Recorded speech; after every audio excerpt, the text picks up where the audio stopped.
ज़बूर 140, साम 140, मुहाफ़ज़त के लिए इल्तिजा। ए खुदावन, मुझे बुरे आदमियों से रहाई बख्श, मुझे तुंदख़ो आदमी से महफूज रख।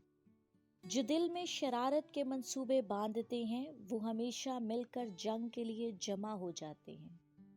उन्होंने अपनी ज़ुबान सांप की तरह तेज कर रखी है, उनके होंठों के नीचे अफ़ाई का जहर है। ए खुदावन, मुझे शरीर के हाथ से बचा, मुझे तुंदख़ो आदमी से महफूज रख, जिनका इरादा है कि मेरे पाँव उखाड़ दें।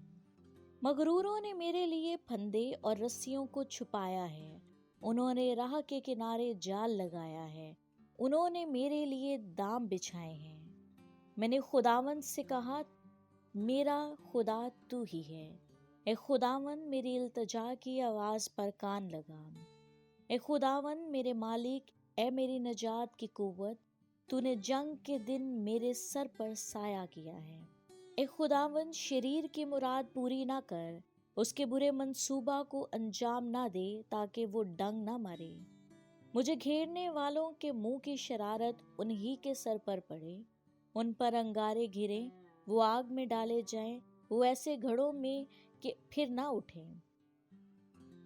बदजुबान आदमी को जमीन पर कयाम ना होगा, आफत तुंदख़ो आदमी को रेख्त कर हलाक कर देगी। मैं जानता हूँ कि खुदावन मुसीबत ज़दा के मामले की और मोहताज के हक की तायद करता है। यकीनन सादिक तेरे नाम का शुक्र करेंगे और रास्तबाज तेरे हजूर में रहेंगे। आमीन।